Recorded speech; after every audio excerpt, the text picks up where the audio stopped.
Here we are once again. So, we are going back to our reading of this enormously entertaining work of fiction.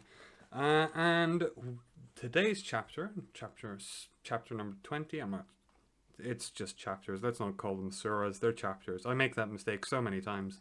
I'm just going to keep calling them chapters. This one is called Taha. And let's just jump into the introduction. A Meccan surah that both begins and ends with mention of the Quran. It was not sent to the Prophet to cause him grief, but is a clear proof from his Lord. Why not both? The example of Moses is given as a lengthy account in order to encourage the Prophet and show the end of the disbelievers. Okay. Adam is also mentioned. The destruction of earlier generations is cited as a lesson from which the disbelievers should learn. The Prophet is ordered to be patient and to persevere with his worship. Yeah, be patient and persevere. I mean, to be honest, one of those fun things, do whatever you want. This is, I want to make a little criticism of my own book. I know you can't see it on screen, but on my own book, that this thing here, Adam is also mentioned. That's a pointless thing to put in. I mean, this book has usually been very good with the introduction, but that was just that sounded like me, something I would just say. Like, yeah, Adam is also mentioned. No, this is, that's an interesting way of phrasing things. I'm curious, what is Adam also mentioned for? And today's letters are Taha. Amazing. We have not revealed the Quran to you, O Prophet, to cause you distress, but as a reminder to those in awe of God. It is a revelation from the one who created the earth and the high heavens, the most compassionate, who is established on the throne. To him belongs whatever is in the heavens and whatever is on the earth and whatever is in between and whatever is underground. He created us, so he owns us. Well, I mean, yeah, God is powerful, we are weak, so he owns us. We're his slave, we're his property. He can do with us whatever he wants. It's very silly. Whether you speak openly or not, he certainly knows what is secret and what is even more hidden. God, there is no God worthy of worship except him. He has the most beautiful names. Okay. Has the story of Moses reached you, O Prophet? When he saw a fire, he said to his family, "Wait here, for I have spotted a fire. Perhaps I can bring you a torch from it, or find some guidance at the fire." Moses and his family lost their way in the dark while they were traveling from Midian to Egypt. Okay. But when he approached it, he was called, "O Moses, it is truly I am your Lord, so take off your sandals, for you are in the sacred valley of Tuba. I have chosen you, so listen to what is revealed. It is truly I am God. There is no God worthy of worship except me. So worship me alone, and establish prayer for my remembrance." Back to the sort of skepticism, cynicism angle I've been touting the last couple of videos. Wouldn't the other one also say this? Wouldn't the evil one also say this? If this was an evil god, if this was a pretender god, would he not say the same thing? The hour is sure to come. My will is to keep it hidden so that every soul may be rewarded according to their efforts. So do not let those who disbelieve in it and follow their desires distract you from it, or you will be doomed. God added, "And what is in your right hand, O Moses? And do not let those who disbelieve and follow." Okay. Follow their desires. I mean, this is like my criticism of most religions, right? It is really just an excuse to follow your desires and say, no, it's not, I'm not following my own desires. It's sort of an attempt to glorify this project. It's weird that how the lighting works when I have a little bit of natural light. But like the idea of having desires, or often religion becomes this situation where people say, no, no, these aren't my desires, they're actually God's will. And it's like, well, I don't actually believe you. I have You're just sort of painting your own views as greater than they are, glorifying your own views, being narcissistic, basically. And that's sort of the big problem with religion, is gives this sort of false sense of certainty, when you really shouldn't have that kind of. You're a fallible human. We're all fallible humans. We all make mistakes. We're all going to be wrong most of our lives. Most of the things we believe are going to be false beliefs. Um, so this sort of idea that no, no, it's the other ones who are following their desire. This gives a false sense of security here. You have to be wary yourself of whether or not you're following your own desires, or whether or not you're not just imprinting God with whatever bigotry and hatred you already have, which is most religions, and honestly, it kind of reflects in this text. It kind of you get these hints of, well, obviously they are like believe this because they were people living in the past. Um, Most of these views are things from people living in the past. Let's see. God added, "And what is in your right hand, O Moses?" He replied, "It is my staff. I lean on it, and with it I beat down branches for my sheep, and I have other uses for it." Moses could have just said a staff, but he volunteered to talk about the uses of the staff, adding that there are many other uses he has not mentioned, with the hope that God would ask him about it more. The reason is that Moses wanted to prolong the conversation. I don't get why we needed a note for Moses made small talk because he wanted to talk with God more. This is how you engage in conversation. You give a lot of more. You overshare a little bit so that people have something to comment on. I mean, it's a good hint for life. Good hint for socializing. Albeit it feels very much like I'm being spoken to as a child. I guess that just fits in with all of the other things that have been said. Allah said, "Throw it down, O Moses." So he did, and then behold, it became a serpent slithering. God said, "Take it and have no fear. We will return it to its former state." I think I saw this in the movie, The Prince of Egypt. I think he did that in The Prince of Egypt. He throws down his staff and it becomes a serpent. And it scares all of Pharaoh's people and whatever. Very, very fascinating. I mean, to be fair, you can imagine this happening, like, not like actually happening or actually turning into a snake, but you can very much imagine somebody mistaking a staff for a snake in the darkness or in the half light of a fire at night. Yeah. There are many ways which this could have happened slightly differently, and Moses would certainly have described it as exactly the way it is described here. "And put your hand under your armpit. It will come out shining white, unblemished as another sign." Moses, who was dark-skinned, was asked to put his hand under his armpit when he took his... Okay. But not out of a skin condition like vitiligo. Okay, let's open that on again, actually. The person who wrote this clearly thinks that we're all functionally retarded. Like, I get it. Like, this was enough. Moses was dark-skinned. Oh, I see. That's why it's impressive. Like, if I put my hand and it comes out shining white, and, well, I guess if it comes out unblemished, I'm going to be pretty impressed, but... or shining, indeed. Fascinating, but not out of a skin condition. Yeah. "So that we may show you some of our greatest..." Why doesn't God keep doing these things, by the way? Like, he stopped at a certain point, it seems. "Go to Pharaoh, for he has..." I mean, it's also funny, on that note, it's funny that all of the, like, the real miracles that we've been referenced, like, real miracles, all of the descriptions of things that would be real miracles if they actually happened, these are about Moses. Like, when I was ranting about how ridiculous it is to, like, cite all of these ancient civilizations and point out, well, actually they all fell because they didn't believe in God enough. Like, it's very much a stupid point of view that has been disputed in Western philosophy for millennia.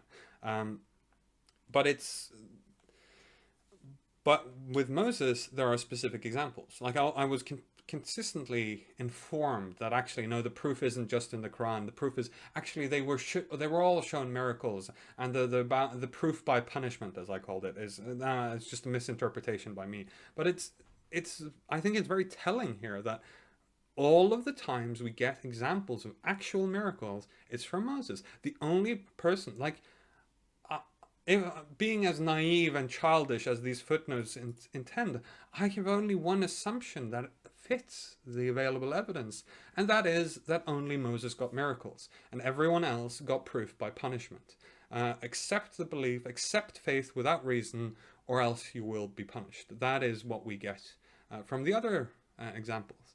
But of course, sane, rational human beings want some kind of evidence, and we should have some kind of evidence, not just, well, all of these other people, they had evidence and they didn't listen, so you should listen because they were punished for not listening. It's such an impressively stupid thing to say. It's like maybe like the problem is like when you memorize it and you learn this is exactly what it's specifically these words, and you get really attached to specifically these words. You don't learn to like twist the words and like change the phrasing and change, like, would they have said this even if it was different? Like, how could something be true but described, or how could something be stated and this thing you've read be true but it not actually reference what you assume this thing being about? Like, this kind of thinking might be sort of inhibited by this sort of, maybe by the language itself. Maybe Arabic is just, because that's something I've speculated about earlier, maybe Arabic is just has this sort of built-in thought terminator, where you, like, because Arabic says it's true, then you have to assume it's true, and the people genuinely can't imagine a liar saying that. I mean, maybe that's possible, but it seems more like what's happening is you sort of get really fixated on the exact phrasing, and it's like, no, actually, very important that it's exactly these words. If not, it means something and it's like, yeah, it does mean something completely different. That's the point. Like, there is a level of interpretation here associated with these words, and swapping between different words, like, this is when we the difference between learning and memorization, and like understanding and just remembering, is, can you say the same concepts with different words? And that's like what it seems like to be a problem with people who do Quranic studies. That you focus entirely on memorizing and reiterating and be able to say exactly the same words, but actually that doesn't show any understanding at all. In order to show understanding, you have to take all of the concepts, all of the ideas, and change the phrasing. That would be much more impressive. What translators have done is much more impressive demonstration of at least an attempt to understand. And that's also where you have, like, there were like 7 different ones. I can scroll up to 23. Like, how many different ones are there? Yeah, there are like 12, maybe more even. I don't want to count them. So there are so many different ways of phrasing things in different languages, and I think this ability to sort of understand this is necessary to understand the text itself. You can't just reiterate things and claim, actually, I have all of this knowledge. No, you have the ability to memorize things. That's not very, I mean, there are people who remember hundreds of digits of pi. That's not like, it's big whoop. People who remember honestly other books by heart. People who remember Tolkien books by heart. Which are I'd argue, much more interesting, by the way. But yeah. So on this note of miracles weirdly being only Moses, let's hope for let's hope for a better sign here. As another sign, so that we may show you some. Okay. Put your hand on your apple, come shining white, unblemished, as another sign, so that we may show you some of our greatest signs. So you need the first sign to get the other greater signs? Why? That's the wrong order. You start with your best evidence. Go to Pharaoh. For he has truly transgressed. Oh, I guess. Oh, that's the point. He's going to give all the great signs to Pharaoh. That's the point. You're like Moses will be easily convinced by these parlor tricks by God, but Pharaoh, he needs the greatest signs to actually show you that he's a closed-minded bigot. To actually prove it, he needs to see the miracles. Which I suppose is very fitting given what's happening. I'm the pharaoh in this story. Oh goodness gracious! What a great! I'm much better than being one of the pagan tribalists. That's being a pharaoh for once. I feel good. My kindred spirit in this, the man who thought he was a god. Uh, Moses prayed, "My Lord, uplift my heart for me, and make my task easy, and remove the impediment from my tongue, so people may understand my speech." Moses put a brand of fire in his mouth, which hindered his speech as he grew up. And the verse he prays to that. Oh, I see. So he had a speech impediment because of doing something stupid when he was a kid. "So people may understand my speech, and grant me a helper from my family, Aaron, my brother. Strengthen me through him, and let him share my task, so that we may glorify you much and remember you much, for truly you have always been overseeing us." God responded, "All that you have requested has been granted, O Moses." Honestly, think better. I, this is like a serenity prayer. I mean, I do like it. "Uplift my heart, make my task easy, and remove the impediment from my tongue, so people may understand my speech." Yeah, this is like the and grant me a helper for my family. I don't like that. I don't like the sort of collectivism of it. But this part's actually quite nice. It's quite one of those things. Sometimes prayers are quite elegantly phrased, like I referenced the Serenity Prayer, one of my favorite prayers. And this sort of uplift my heart, make my task easy, remove the impediment from my tongue, so that people may understand my speech. Nice, I like it. Remove. I mean, yeah, honestly, this one I probably would have cut out. Remove the impediment. Yeah. "Uplift my heart for me, make my task easy, and remove the impediment from my tongue." Yeah. This is something I think we all should remind ourselves. All should sort of ask for, seek in a way, and hope for a good goal, a good way of sort of thinking about your goals as well. Sort of centering it, almost meditative. And speaking of meditative, "Strengthen me through him, and let him share my task, so we may glorify you much and remember." Oh yeah, I read this. "All you have requested has been granted. And surely we had shown you favor before when we inspired your mother with this." Oh yeah. Oh, the famous story. "Put him into a chest, then put it into the river. The river will wash it ashore, and he will be taken by Pharaoh, an enemy of mine and his. And I endeared you with love from me, O Moses, so that you would be brought up under my watchful eye." In other words, God made Moses a likable person, so Pharaoh and his wife would agree to keep a likable baby is what. Let's be clear about this. Like, like making someone a likable person is a little bit more, has a lot more connotations to it than a like. Oh, they found him in the river and they decided to keep him. Yeah, deciding to keep the baby you found in a river doesn't have to do with him being the kind of baby you would have a beer with. I mean, I know that Pharaoh probably drank beer. Actually, almost certainly drank beer. They were one of the first people to invent beer. So yeah, it's interesting phrasing. "Remember when your sister came along and proposed, shall I direct you to someone who will nurse him?" Moses, yeah. Moses had refused. Yeah, it's the story of how Moses got into touch with his Jewish ancestry. "So we reunited you with your mother so that her heart would be put at ease and she would not grieve. Later you killed a man by mistake, but we saved you from sorrow, as well as other tests we put you through. We saved you from sorrow. We made it so that you didn't feel sad for killing someone."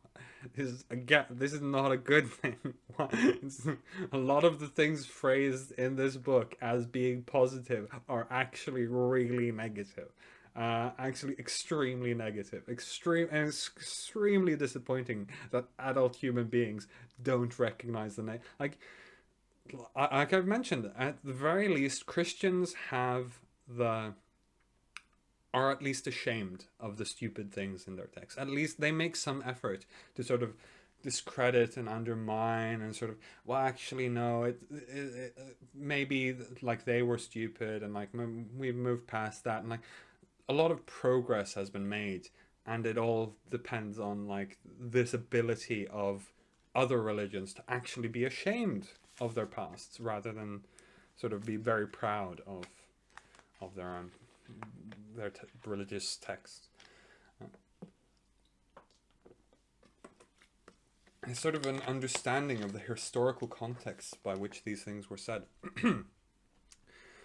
Saved you from Surah as well as other tests we put you through. Then you stayed for a number of years among the people of Midian. Then you came here as predestined, O Moses. And I have selected you for my service. Go forth, you and your brother, with my signs, and never falter in remembering me. Go both of you to Pharaoh, for he has truly transgressed all bounds. Speak to him gently, so perhaps he may be mindful of me, or fearful of my punishment. That's not usually, like, if you speak to someone gently, that's the opposite. Those are opposite goals. Like, being mindful of you or fearful of your punishment. Those are, like, opposite goals. If you want someone to sort of, if you speak to someone gently, it's sort of to get them to be reflective and sort of, oh, maybe I've been a bit too strict. Maybe I shouldn't treat them as slaves. Like blah blah blah blah blah. If you speak to someone, like, if you wanted them to genuinely fear, you go for the hellfire sermon. We know that God, we know that Muhammad has had some good hellfire sermons. So it's a bit contradictory. They both pleaded, "Our Lord, we fear that he may be quick to harm us or act tyrannically." Oh, I see. Yeah, both Aaron and Moses. Um, well, yeah, I mean, legitimate fear. God reassured them, "Have no fear. I am with you, hearing and seeing." One of the sort of usefulnesses of religion, if you genuinely believe I mean, it's the sort of double-edged sword, right? Because if you genuinely believe God is with you, then that can compel you to do anything. It's one of those sort of useful delusions is in order to do the things, in order to be the best at something, for instance, to take another example, you need to believe at some level that you can be the best. You have to actually genuinely believe that actually they only beat me in this game. I'm watching a lot of StarCraft recently, like that, and in this context, like they only beat me in this StarCraft game um, because actually I made this mistake, or I didn't think about this, or they got lucky. And like you have to be able to sort of lie to yourself, even though you may have been definitely worse than them at the time of the playing. The fact that you have this ability of lying to yourself might make you more capable of pushing yourself to greater heights. And similarly here, like the fact that people believe in God is often used as not just as a comfort, but as a sort of way to motivate them to do things they otherwise would never do, would never dare to do. And in some cases, this is quite admirable, quite impressive. It allows them to achieve great things. But it is also the thing that allows people to do great evil, because it gives away this false sense of certainty. It paints your own beliefs, your own views as the views of God. It convinces you that it's not. I'm not just simply. I'm not acting tyrannically. I'm not acting arrogantly. I'm not trying to impose my will on others. I'm just telling them what God wants them to hear. And this sort of thinking is, like I said, especially at this time in history, extremely useful, extremely almost sensible. But more and more as we grow up as a species, as we become more mature, as we become more advanced, as we have more systems for creating balance and cooperation and competition, honestly, these systems we have in place can mean that we don't need to rely on false senses of certainty to achieve great things. We as a species can achieve great things through through greed, for instance. That's probably interestingly. I am probably not going to do a religious book for the next reading. I'm probably going to do something like I want to do the conquest of bread, which is I think the basis for like a bread tuber video. I mean, I don't want to do. I want to read books I haven't read before, so I want to read like the Communist Manifesto, and I definitely don't want to read Das Kapital.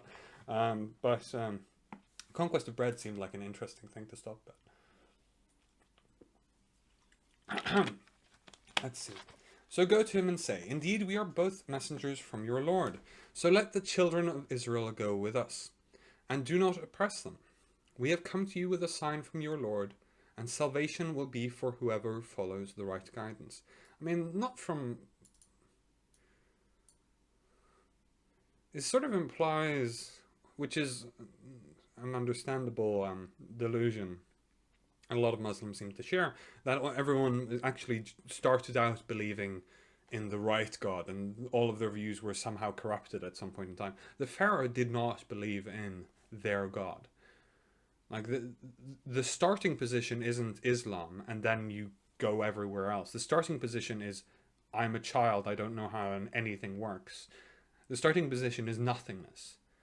It's genuinely having no ideas, having no principles, having no values, having no beliefs.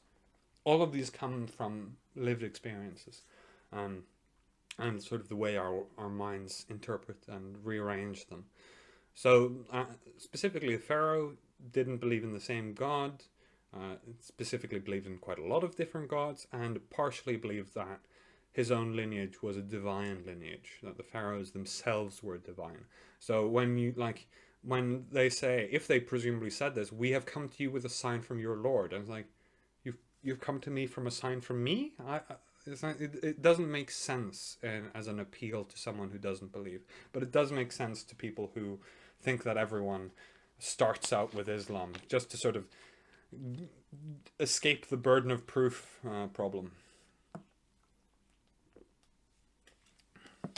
Which is, by the way, one of the most fascinating rhetorical tricks I've ever seen committed. It literally, every single Muslim I've ever interacted with has presuppositionalism as a foundational, and presuppositionalism is something we ruthlessly mock in atheistic circles. It is one of the dumbest things I've ever heard. It's one of the most... I mean, it's just to be clear, it's on the face of it circular. If somebody is coming to you with doubt and saying, I don't believe there is a God, and you say, well, actually, you always believe there's a God, that person who says that, you actually always believe, that person who says that you all actually already believe, the presuppositionalist, is immensely stupid. That's not how you engage with doubt.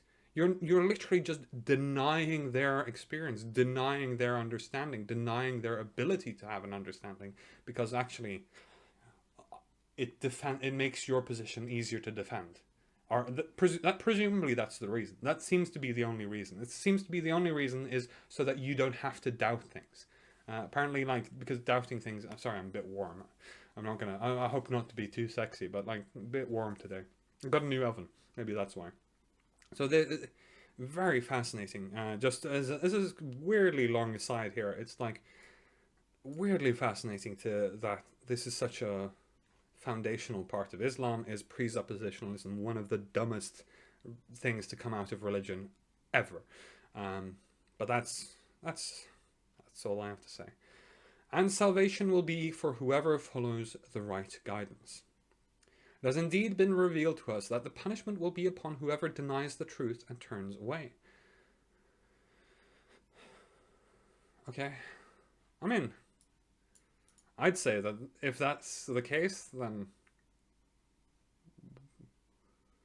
Yeah, I know, it's just presuppositionalism again, because if that's the case, I would put it on to Moses again. It's like, well, you're denying the truth. Why you're inventing this fiction of yours and saying, well, you will be punished if you don't listen to my fiction. It's like, well, you'll be punished if you don't believe in leprechauns and unicorns. It makes as much sense to me.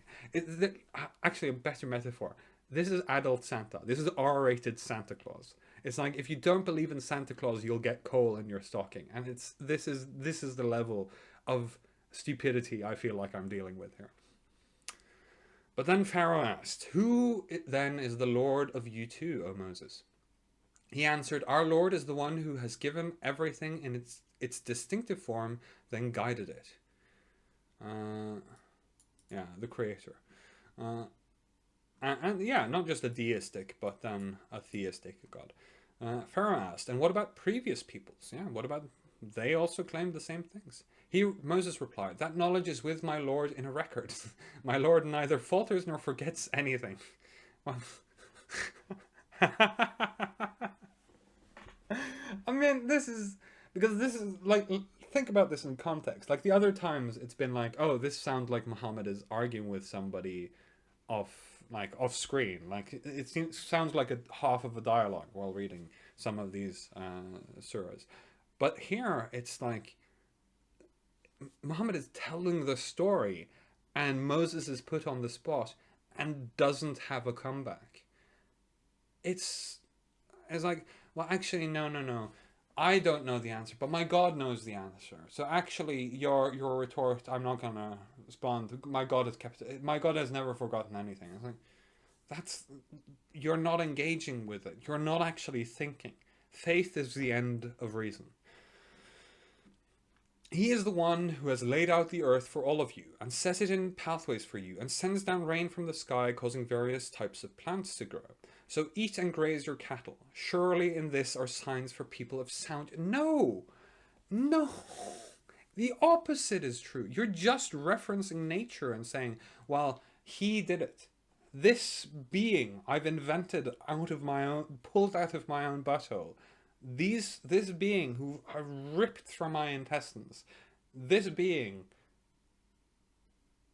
made everything, and therefore that's proof. The like, what are signs? What are the signs? Surely in this are signs for people of sound judgment. No, the opposite of true. The statement of the or the idea, literally just stating his belief. That's what's happened here. Moses has stated his belief that his God, his Lord, is the one who made everything, who makes everything happen, who causes everything to continue to happen. The prerequisite for existence itself. This isn't a sign of anything. Anyone with sound judgment or a reasonable mind or wisdom of any kind would laugh him out of town. This is absolutely nonsensical. Like, oh, look, nature, therefore God. That's the argument here. How do you people not use your reason? From the earth we created you, and into it we will return you, and from it we will bring you back again. That's the clincher here. Like, I mean, as a metaphor for nature, yeah, sure, sure. Your Lord is nature, okay. Um, but the bringing back is the big break from nature, and we certainly showed Pharaoh all of our signs, but he denied them and refused to believe. See footnote 17:101. Should we actually open up and see footnote 17:101? I kind of want to do that now. I edited the last video. It might mean that this video will be a little bit delayed. Where are we? 20, 50. Can I open this in new tab? Yeah, I can. 17:101. Hello? Is this not working? There we go. 17:101. Line signs, the staff, the hand. Okay, I see. Yeah. I am vaguely familiar. I mean, that's what I kind of assumed. Like, I've seen the Prince of Egypt. I know the signs, the plagues, and whatever. But he denied them and refused to believe. But in the context of where this is being said, let's be a little bit mindful of the context, not just, well, everyone knows the story of Moses, and so like in the context where this is being said, the presentation of the argument is Pharaoh shows a little bit of doubt. Is like he presents a very reasonable criticism, which is, well, what about all of the other people? All of the other people who claimed all of the different gods. What about them? What if you're wrong about the great big juju at the bottom of the sea? Like, it's this this is a very reasonable thing to criticize, and especially like if you're curious about their religion. Like, some people are coming to you and telling you, I've brought you the good news of our Lord and Savior. Like, and you go like, oh, well, who is this being? Who is your Lord and Savior? As Pharaoh says, and he's the one who created everything. And it's like, interesting. How does that relate to the people who lived before, who believed in different things on this? He made everything, and surely there are signs. And it's like, what? And also, to be clear, most of the prophets, most of the signs given to the Pharaoh, the vast majority of them can easily be explained by natural phenomena. Most of them were plagues that also followed each other in quite logical ways. The sort of locusts and the frogs and everything. And those, of course, the Nile ran red with blood. Like, well, was it blood or did it just run red? Like, how did they do like chemical analysis? Of course not. They didn't live like, did it coagulate in a specific way? Well, like how exactly accurate was this description of the river running red with blood, or was it just a red river? Because that's not very surprising. That's just a lot of clay being loosened, like being released into the river, which would often happen, I believe, in floods, as far as I know. I'm not an expert on Nilology or whatever that's called. So it's sort of these clear signs. As always, God works in ways that can easily be misinterpreted as just natural phenomena, because, and this is the real clincher, God is just nature. That's the fascinating thing here, is that, of course, for me, it's so trivial to explain these weird phenomena. The weird fact that God only shows himself in ways that are easily misinterpreted. Like, you start inventing like these stories, oh, only the people who deny God, oh, he hardened their hearts. No, the fact that God communicates in such a vague and ambiguous way, that should be a problem for you. Like, what we have to then start psychoanalyzing God for why he would do things in such a weird and stupid way. We ask ourselves, is God dumber than we are for being convinced or attempting to convince us in these completely ridiculous and vague and ways in which we now would understand shouldn't be taken as miracles? But if you believe, as I do, that this is just stupid people trying to understand nature and sort of Skinner's pigeons, seeing patterns where there are none, seeing sort of anthropomorphizing nature, then it makes perfect sense, because it's God is just sort of there. God only exists in their minds, and all of the signs are all of the signs are just nature being natural. Sometimes cruel, and sometimes unpredictable, sometimes even apparently unfair. But that's just how nature does. But yeah, he denied them and refused to believe. He said, so Pharaoh said, have you come to drive us out of our land with your magic, O Moses? We can surely meet you with similar magic. So set for us an appointment that neither of us will fail to keep in a central place. I like that. Moses said, your appointment is on the day of the festival, and let the people be gathered mid-morning. Pharaoh then withdrew, orchestrated his scheme, then returned. Moses warned the magicians, woe to you, do not fabricate a lie against God, or he will wipe you out with a torment. Whoever fabricates lies is bound to fail. I mean, I get, if you fake it till you make it, like this sort of confidence is like, it's, I mean, I guess it's sort of a challenge. Like, I'm willing to lie for my God. Are you willing to lie for your God? By saying that, Moses' miracle is... By saying that, Moses' miracle is pure magic. Therefore, because Moses said,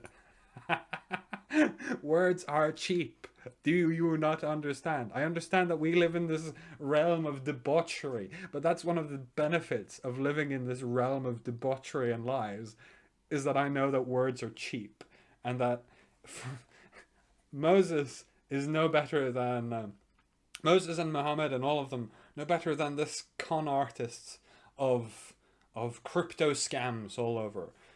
Is no more impressive to me that he said, do not lie against God, because if you lie against God, he'll punish you forever. Like, me as an atheist, I could, if I was surrounded by complete and utter imbeciles, and I had no conscience and no sense of morals and no guilt, I could very easily do the same thing. I could very easily just tell them, uh, like goad them with my own professed faith, and they would balk, but I wouldn't, because I didn't believe in the supernatural. They believe in the supernatural, so in their mind there is some possibility. In the lesser minds that Moses was talking to, there is some possibility that they might be wrong about God. They might actually have misunderstood what the gods wanted of them, and maybe like the gods were having their, like the gods in Egyptian mythology were a little bit more like the Greek ones. They were a little bit more strife, a little bit more argumentative, a little bit more conflict. So like maybe they're like the magicians here are caught in the crossfire between in a divine war, and obviously they'll be a little bit more careful then, and like try and play both sides. Like I don't know, maybe Moses will win, and also if Moses was about to lead a slave revolt, as the Pharaoh sort of indicates, you kind of like maybe Moses wins. Maybe Moses overthrows Pharaoh and starts his new country in Egypt. Then you kind of want to be able to play both sides in that sort of situation. So it sort of makes a lot of sense for Moses, if he didn't believe in God, to say this, um, in order to get other people like. It can make sense also if he, it obviously makes sense also if he does believe in God, if he has this incredible certainty that he knows exactly what God wants from him, because he saw a burning bush and heard voices. Schizophrenic, but it's sort of, it's equally plausible that he would say this if he was a liar. So to say, by saying that Moses' miracle is pure magic, shows such a fundamental inability to do any kind of critical thinking, that I would be surprised if I wasn't already 20 surahs in. If I wasn't already halfway through this Quran, I would be surprised that people don't see this for the obvious hogwash it is. But there we go. Whoever fabricates lies is bound to fail. Quite a lot of very successful people who have fabricated many, many lies. To be fair, though, the people who are most successful at fabricating lies haven't been caught yet. So the magicians disputed the matter among themselves, conversing privately. Yeah, like I said, they were afraid of the power struggle they were caught in between, whether it was a divine one or a secular one, a mundane one. They concluded, these two are only magicians who want to drive you out of your land with their magic and do away with your most cherished traditions. So orchestrate your plan, then come forward in perfect ranks, and whoever prevails today will certainly be successful. So orchestrate your, like, are they talking to Pharaoh? Orchestrate our plan? Is that what they mean? Because they're the magicians. The magicians are the ones who are presumably executing the plan. I guess it's not their plan, but they said, Moses, oh Moses, either you cast or let us be the first to cast. Moses responded, no, you go first. That's just, honestly, that's just a nice phrasing. No, you go first. No, I'll wait. It's a good trick too, if you want to sort of, yeah, I think they did that with maths, the sort of maths duels. I believe what happened is the challenger started by giving a sort of impossible math problem that they only knew the solution to, and then the person responded with their own problem. It's a very, you want it to be in that order for the sort of trick to be most effective. But let's see. And suddenly their ropes and staffs appeared to him by their magic to be slithering. Yeah, like we said earlier, the snake staff thing shouldn't be convincing.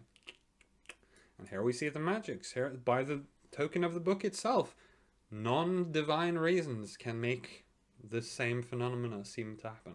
So Moses concealed fear within himself, fear of being caught out, no doubt. We reassured him, do not fear, it is certainly you who will prevail. Cast what is in your right hand, and it will swallow up what they have made, for what they have made is no more than a magic trick, and magicians can never succeed wherever they go.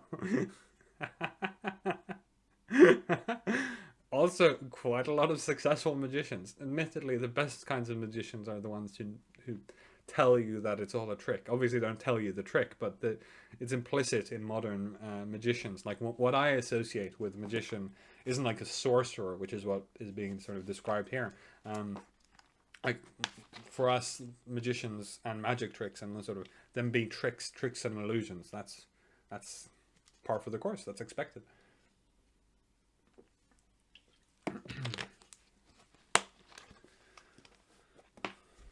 So indeed. So the magicians fell down in prostration, declaring, "We believe in the Lord of Aaron and Moses." Yeah, after presumably Moses did a better magic trick, and then they lost the magic tool, and then now they believe in the Lord. Okay. Pharaoh threatened, "How dare you believe in him before I give you permission? He must be your master who taught you magic. I will certainly cut off your hands and feet on opposite sides and crucify you on the trunks of palm trees. You will really see whose punishment is more severe and more lasting." Yeah. I mean, I know this is probably as funny for Muslims as it is for me, but for the opposite reason. Because they're like, aha, then they did know in the end. After Pharaoh punished, they came to God and they saw that God was true and whose punishment is more lasting. But from Pharaoh's point of view, he also saw that his punishment was more lasting. He also saw all of his evidence was he was as powerful as God, or indeed just. Uh, Maybe not as not as well connected. He did not know a sorcerer with tricks as good as Moses. But also, this is a fascinating because cutting off the hands and feet on opposite sides is something I've read several times in like sort of later historical references to the sort of punishments of the Muslims towards transgressors. But it seems like this is something we could start testing, right? Did they? Did Egyptians do this at any point in history? Like, I'm not entirely sure. But it seems like something you. Presumably, this practice came from somewhere, and if it came from somewhere, it probably came from either the Egyptians or the Romans, like or maybe some of the Persian empires. Or the Mesopotamian empires. Yeah, actually, there are quite a lot of. Honestly, the Middle East is just a melting pot of empires for most of human history, so maybe that's a wrong assessment. But it's a fascinating idea. But let's go on. They responded, "By the one who created us, we will never prefer you over the clear proofs that have come to us." The clear proofs being the staff trick, the one trick. The fact that they couldn't replicate his trick, and he did an impossible magic trick, and I said, clearly this isn't magic. This isn't a trick because we couldn't do it. Is that really the standards of evidence these days? Or those days, I guess. I guess it was the standard of evidence those days. People were stupid in the past. Who would have known? We will never prefer you over the clear proofs that have come to us. So do whatever you want. Your authority only covers in the fleeting life of this world. See, the magicians believed, so clearly I'm just being arrogant for not accepting all of these proofs from the past being told to us by a madman. Or being told to us indirectly, like the person who said this didn't write it down. The people who wrote it down long after he said it, and then all agreed that actually this is what he meant. And Muslims see no problem with this. Amazing. Indeed, we have believed in our Lord so he may forgive our sins, and that magic you have forced us to practice. And God is far superior in reward and more lasting in punishment. Forgive our sins and that magic you have forced us to practice.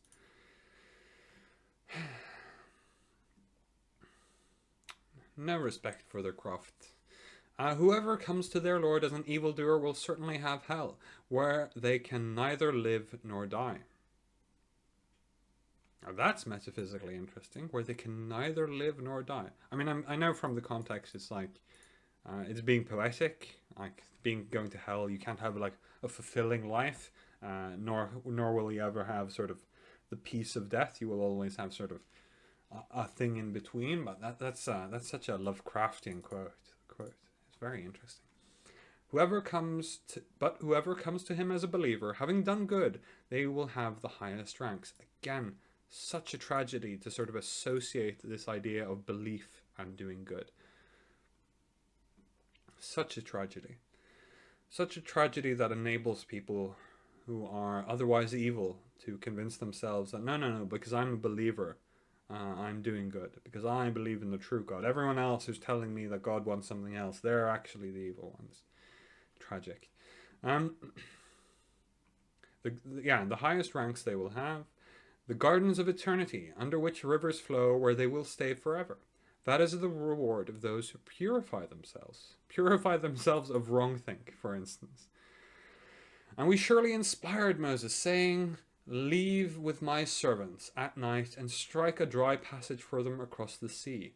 Have no fear of being overtaken, nor be concerned of drowning. Now, this is like the cutting through the Red Sea is one of the cool one. The one that only could have happened if the tide went out. Oh, wait. I wonder when that happens. Then Pharaoh pursued them with his soldiers, but how overwhelming were the waters that submerged them. And so Pharaoh... sorry, that was my Pepsi Max addiction making a noise. And so Pharaoh led his people astray and did not guide them rightly. Literally led them astray. Did not guide. I literally did not guide them rightly. Guided them into waters. Let's take the atheistic interpretation of these events. Right. What happened was Moses fled across the Red Sea at low tide at an area which was safe to cross. Maybe he knew this from beforehand. Maybe some locals knew it. Maybe he could just tell, and he just trusted his gut, knowing that behind him was certain death and in front of him was uncertain death. You choose uncertain death every time. And then when the tide was coming in, and Pharaoh and his chariots, they were very big on chariots back in those days, catches up, starts riding out into the wet sand, sorry. And the tides are starting to rise again, and they get clogged down, their wheels get stuck, and eventually the waters cave in on them, and they all drown. Or they all leave their horses to drown and trot safely to shore. Possibly drown, given that Pharaoh was probably a bit of a dick about it. So it's sort of, this is what I imagined to happen. It's not unreasonable given what I've heard described, except that people describe it and say, no, actually what literally happened was God made it so that they could cross. God made them divide the waters. And like, or did he really? Or is that just something Moses said to get people to follow him? Be cynical. If you are cynical, you understand how cheap words are. You understand how easy it is to just say all of this nonsense. Just claim that I'm the only one who's speaking the truth. Nobody else but me knows the truth. Everyone can say this. Even I can say this. If I can say it, clearly Moses could have said it. O children of Israel, we saved you from your enemy and made an appointment with you on the right side of Mount Tur and sent down manna and quails. I.e., your prophet to receive tablets from... Yeah. Made an appointment with that. Manna and quails. Yeah. I don't remember that part. I knew there was something in addition to the manna, but the manna is famous because that's where we get the word manna from. I don't know if any of you are hardcore gamers like I am. Probably too busy trying to memorize a book. But like, it's sort of fascinating. I like this historical part of manna becoming this magical essence that fuels sorcerers. Amusingly, given the previous hatred of sorcery, this foul sorcery that Pharaoh forced them to practice. But yeah, so, and when God sent down all of that food, I guess, saying, "Eat from the good things we have provided for you, but do not transgress in them. or my wrath will befall you. And whoever my wrath befalls is certainly doomed. My wrath. I love that word. Um, I'm curious what transgressing in them means. Let's look that up, actually. I haven't looked anything up today. We're almost halfway through. Oh, I haven't. I took out the note. No, where am I? Which one is this? 20. 20. Okay, I can find that. A little bit of fiddly work here. 2018. There we go.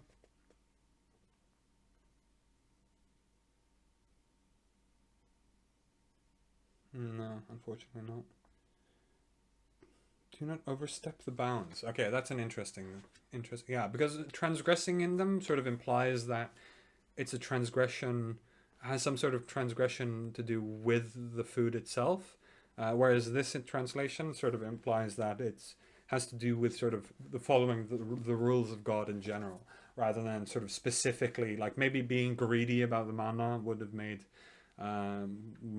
God's wrath befall them. Makes sense if you're like out wandering in the desert and you finally found a food source. You don't want people to start hoarding it. You want to sort of share it equally. You want people to sort of not, yeah, not sacrifice the group for the sake of their own fleeting pleasures. Again, it makes so much sense as political philosophy, so little sense as anything else. And whoever my wrath befalls is certainly doomed. But I am truly most forgiving to whoever repents, believes, and does good, then persists on in true guidance. Repentance is useful only to make sure they continue to do good. Like if you've done something bad, you should show repentance. Otherwise, we don't believe you, right? If somebody says, "Well, I'm never going to steal again, but actually it was okay when I stole the first time," then you go, "Nah, you're probably going to steal again." So that's why repentance is actually quite useful. Like you have to genuinely go, actually, that was wrong of me to steal the first time. But here you have this weird word, believes, in the middle. If you just remove this word, it's suddenly a good statement. Like, I am truly most forgiving to whoever repents and does good, then persists on in doing good. Good, like that's what a good God would say, not this tyrannical, self-obsessed narcissist that I'm being presented with as apparently the most forgiving, most compassionate being, is completely up his own ass and only treats humans as chattel, meant to worship him. Like he made us for the purpose of worshiping him, and that's apparently the most compassionate being that you could imagine. You certainly have no imagination if that's the case. I, I would be more compassionate. Make me God. I nominate myself. If there's ever a vote, I nominate myself for God instead. Because I'm going to campaign on not having the problem of evil. And not being a tyrannical theocrat who goes for thought crime when actions are what we care about. People have a lot of thoughts. They go a lot of different ways. They can go good. They can go bad. And allowing people to think all of these negative thoughts and sort of not difference in thoughts and action, whether or not you manifest your thoughts. That's where evil comes in. That's where morality comes in. Whether or not you manifest your thoughts and actions, not whether or not you have them, because that having them is a sign of intelligence. That's a sign of having more creativity, more imagination, more ability to think. It's not a negative sign that you are capable of thinking about things better than the people who claim. Like, the ability to think evil is a useful thing. It's necessary, or it's a demonstration, really. It's not necessary. It's a demonstration of people who are better at thinking. But of course, it's also a terrible threat to this egotistical megalomaniac of a God that I'm being presented as a compassionate, forgiving God when he's clearly nothing but self-obsessed tyrant. God asked, "Why have you come with such haste ahead of your people, Moses?" So, okay, explanation. Moses selected a delegation of 70 people from his community to go to Mount Tur, where the appointment for him to receive the tablets. On the way, he rushed for the appointment with God, arriving before the delegation. So giddy with anticipation. Maybe I'll give another example. Moses replied, "They are close on my tracks, and I have hastened to you, my Lord, so you will be pleased." Yeah, I did it for your sake, not for my own sake. I did it for your sake. God responded, "We have indeed tested your people in your absence, and the Samiri has led them astray." Samiri, the man from Somalia, was a hypocrite who led the children of Israel into idol worship. It's like the Samaritans? Is that why they hate the Samaritans? They blame them for literally every stupid thing they ever did. It's a component that's very important of the Good Samaritan story is that actually the Samaritan was hated. Like it's a anti-racism story almost more so than anything else. Also a very good demonstration of speaking in metaphors. So Moses returned to his people furious and sorrowful. He said, "O my people, had your Lord not made you a good promise?" Probably not. To reveal the Torah for their guidance. That's a bad promise. I'm going to reveal to you the rules that I'm going to hold you to. That's a really bad promise. Has my absence been too long for you? Or have you wished for wrath from your Lord to befall you, so you broke your promise to me? To worship God alone. They argued, "We did not break our promise to you of our own free will, but we were made to carry the burden of the people's golden jewelry. Then we threw it into the fire, and so did the Samiri." Jewelry they borrowed.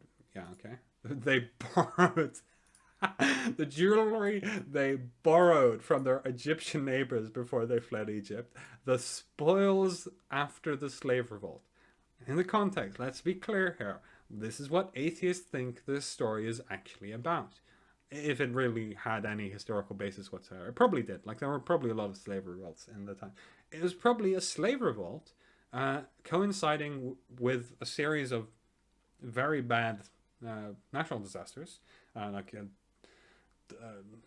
excessive flooding, I believe that's the storyline. It's been a while since I read it, but the sort of explanation is there was a really big flood which released a lot of extra clay, making the river red, which made the lands a lot fertile, but also washed them up, and sort of they not necessarily started rotting, but this flood of extra bountiful harvests was then beset on by locusts, who have this cycle where they become locusts. I believe it's grasshoppers become locusts when there's a lot of food available, and then this led into a boom of toads and so on. Like and this led into a boom in diseases, which led into like this long cycle of things that happened. Natural disasters happened, and then there was a slave revolt. The slave revolt of Moses and "Let my people free," or what? "Let my people go." That's the quote. And so yeah, in this context, in this perfectly like this interpretation of events, this non-divine interpretation, the slave revolt. I mean, even in the divine interpretation, they borrowed from their Egyptian neighbors. Really, they borrowed it. The Egyptians were just so big fans of them that actually we lent them jewelry all the time. Obviously stolen loot that they threw into the fire. Then Samiri, presumably the he in this case, the Samiri molded for them an idol of a calf that made a lowing sound. They said, "This is your God and the God of Moses." But Moses forgot where it was. I like this man. He's a clever little bastard. A clever little bastard, this Samiri. Yeah. Also an interesting thing you can probably do that actually make I think the torture device made a noise as steam escaped from its nostrils. I don't remember what it's called. Bronze bull. Did they not see that it did not respond to them, nor could it protect or benefit them? Yeah, I mean, God doesn't do that. God doesn't respond to me. No, still not. That was just the birds. Now, all of this time I've been berating God, challenging God, telling God all gods are bastards. God has never once responded to me.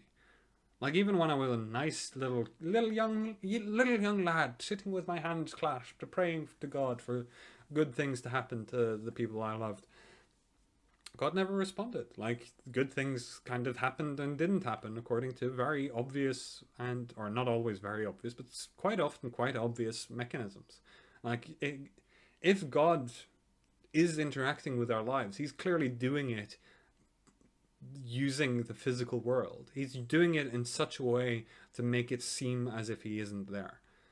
That's like it's almost like there's a pact between God and the devil to make it so that the devil at least has a chance. It's almost like God is playing fair. It's like your grandpa playing chess with you, and sort of he gives away his queen just to sort of make the game fair. It's that seems to be the level. Like God is playing chess with Satan, and he says, "Look, I know I'm much more powerful than you, so I'm gonna give you an out. I'm never gonna give them proof that is definite and uncontroversial. I'm always going to act in these vague ways that can be interpreted as a natural laws and systems and mechanisms that can be studied and understood, rather than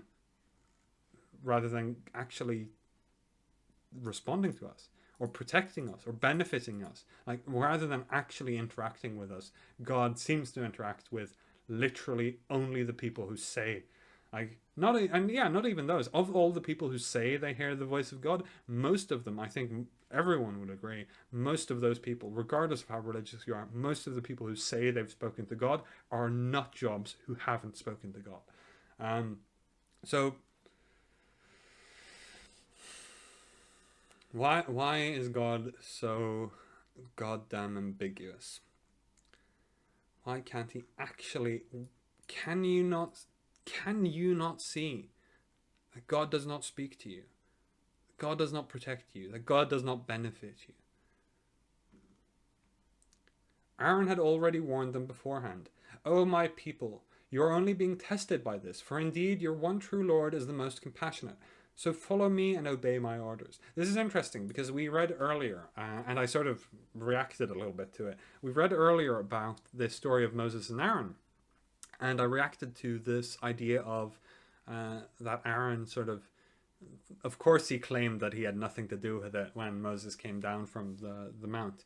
But here you sort of have a little bit of an explanation of this, sort of delving into this, almost like Muhammad was asked, like, well, what was actually happening here? What was actually like, what was the circumstances? And like, I'll tell you the whole story. We'll start at the beginning, and then this surah happened. But yeah, so follow me and obey my orders. They replied, we will not cease to worship it until Moses returns to us. Fair enough. What does worship mean, really? Somebody needs to define this more clearly. Moses scolded his brother. O Aaron, what prevented you, when you saw them going astray, from following after me? How could you disobey my orders? What? Moses' orders are mentioned in 7. I'm going to look it up on this book. It was more fun. 17:142. What? 7:142. Oh, okay. That's ages ago already. So let's find it. 8, 7, 180, 160, 45, 142. We appointed 30 nights for Moses and added 10 more. The term set by his Lord was completed in 40 nights. Moses said to his brother, take my place among my people, act rightly, and do not follow the way of those who spread corruption. Act rightly and do not follow the way of those who spread corruption. What? This footnote is more confusing, really, than the text itself. Like, the text itself sort of indicates that when you saw them going astray, why didn't you come tell me? Why didn't you come actually get me? Like, they told you that they only listen to Moses. They only follow Moses. They're not going to obey Aaron. And then sort of Moses sort of, in my first interpretation of this, Moses is then upset. Like, why didn't you come come get me. Like if that was it, then that was it. Sure, I'm okay with them only listening to me.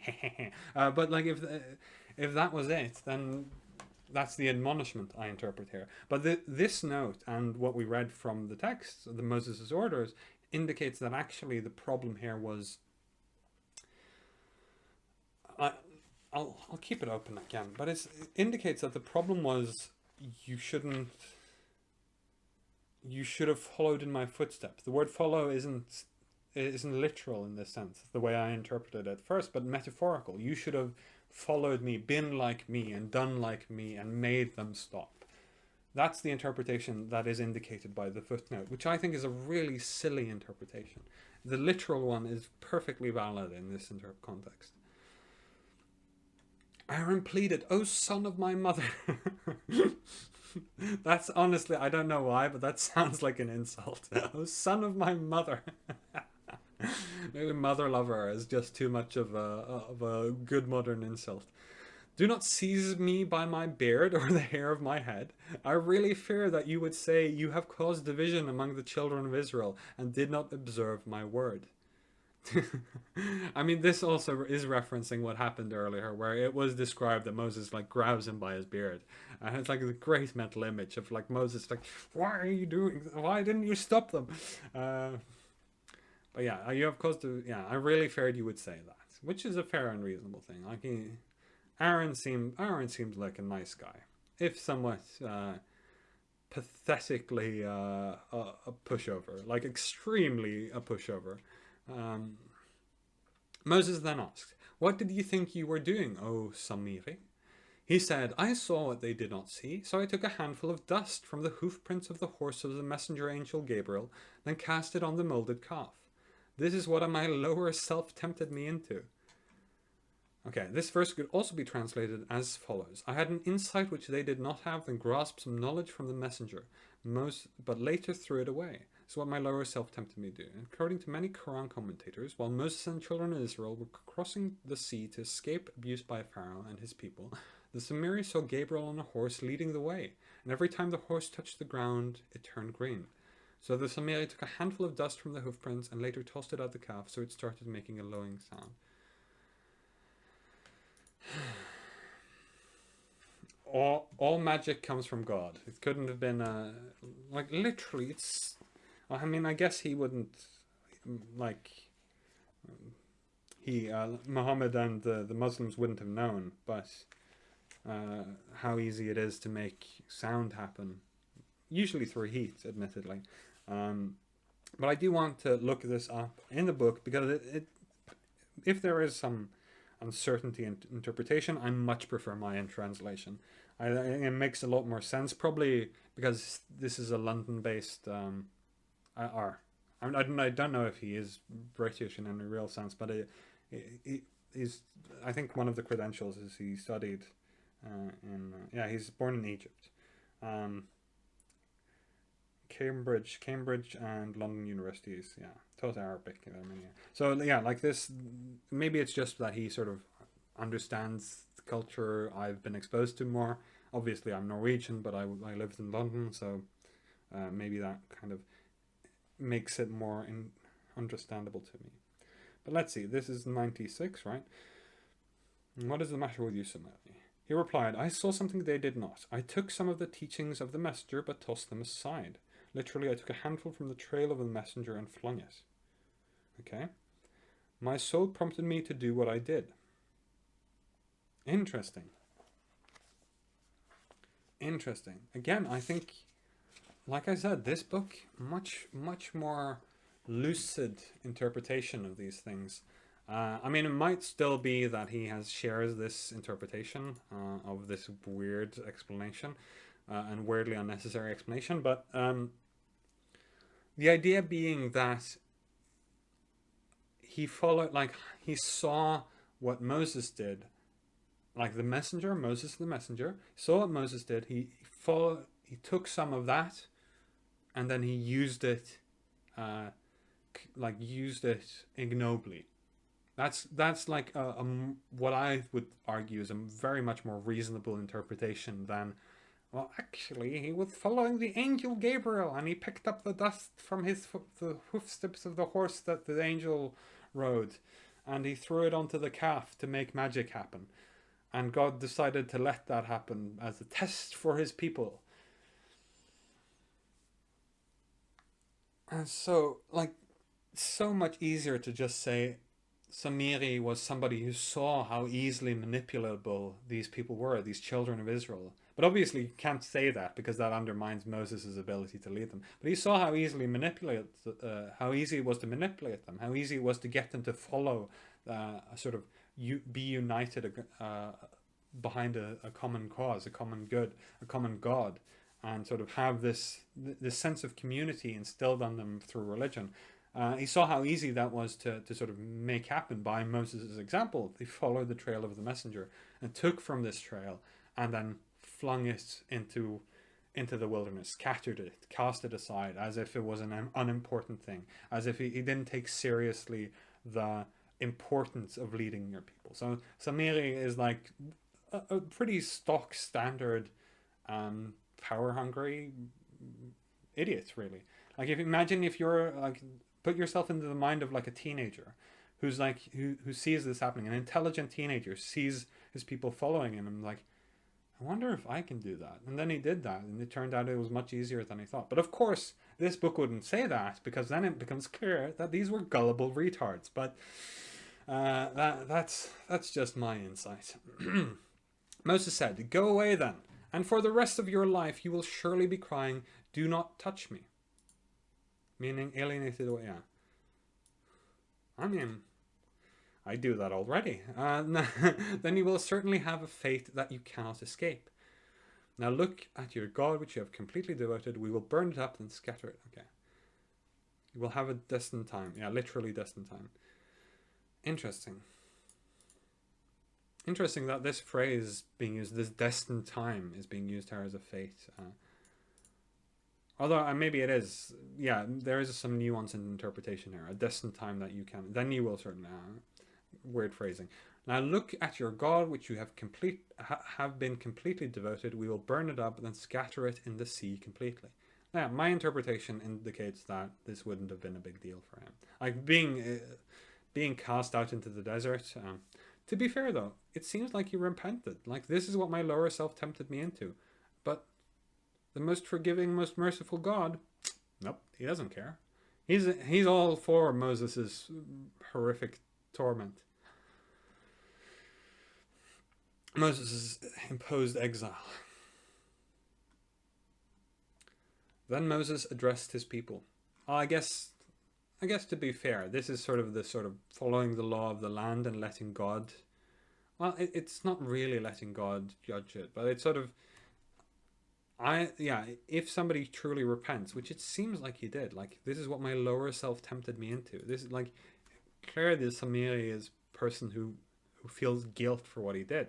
It's like, or feels like the thing he did was something bad. He recognizes he did something bad. So for me, in this sort of rehabilitative idea of justice, which is very Norwegian, I would say that Moses did wrong by him. Like, Moses should have accepted this intelligent cynic into his ranks and used his talents for manipulating people. But I guess if you are Moses, you don't want a competitor, somebody who can as easily rally the people as you did, and do it like so casually. As soon as you're gone, he makes a golden calf for them to worship. Makes a lot of sense as political philosophy. Then Moses addressed his people. Your only God is God. There is no God worthy of worship except him. He encompasses everything in his knowledge. This is how we relate to you, O prophet, some of the stories from the past. And we have certainly granted you a reminder from us. Of course. We have certainly granted you a reminder. This is certainly a reminder. This is certainly not yet another power grab from people insisting that their word is the word of God. This is not Muhammad, doing the exact same thing as Samiri, seeing the trail and taking it and going, I can do that. I can do that. I can lead people and unite them behind a common cause, behind a common good, behind a common goal, a common culture, I can do what Moses did, and I can do it better. Certainly not. No, no, no. This is just a reminder from God. No other interpretations. Please avoid those. They might give you naughty thoughts, and we don't like naughty thoughts in this religion. God will punish you from your naughty thoughts. Your naughty thoughts that maybe this is all bullshit pulled out of somebody's ass. Whoever turns away from it will surely bear the burden of sin on the day of judgment, suffering its consequences forever. What an evil burden they will carry on judgment day. Beware the day of the trump. Beware the day the trumpet will be blown, and we will gather the wicked on the day, blue-faced from horror and thirst. Day of the trumpet. Yeah, I mean, I'm not going to look that up. Oh, it can also mean blind. Okay, blue-faced from horror and thirst. This can also mean blind. This is the clear and accurate language. The language that makes it so undisputable. But the blue-faced from horror and thirst, equivalent to blind. What a fucking retarded language. They will whisper among themselves, "You stayed no more than 10 days on the earth." We know best what they will say. The most reasonable of them will say, "You stayed no more than a day." And if they ask you, O prophet, about the mountains, then say, "My Lord will wipe them out completely, leaving the earth level and bare, with neither depressions nor elevations to be seen." What? I'm sorry. But where are the... Okay, I'm not understanding the context. This is how we relate, O prophet, some of the story. So yeah, we've gone from the story. This is why my brain isn't completely comprehending. My brain is still stuck in the Moses story. Nice Moses story, by the way. Unusually for the surahs, most of this one seems to deal with the Moses story, which I appreciate. To actually not have this eclectic jumping between themes, because this is what Moses or Muhammad ranted about in this 1K instance. So instead of compiling concepts and topics and sort of doing it as you would a philosopher's statement, you compile like what he said specifically. I guess it's useful in this age before recording equipment, before it was possible to prove whether miracles were fake or not. Yeah, so this is how we relate some of the stories. We've granted you a reminder. Whoever turns away, okay. Whoever turns, yeah, this is the hell. Oh, I see. It's the hellfire sermon. Evil, beware. A whisper. You stayed no more than 10 days on the earth. You stayed more than 10 days. We know best what they will say. The most reasonable in them will you stayed no more than a day. They ask about the mountains. What the hell is going on here? Where did he stay no more than 10 days? What is this nonsense all about? 104.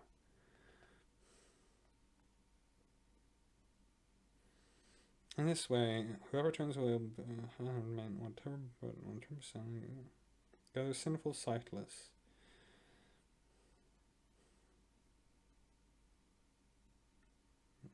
Remember to one another, you stayed only 10 days on earth. We know best what they say. Stay on earth was only a single day.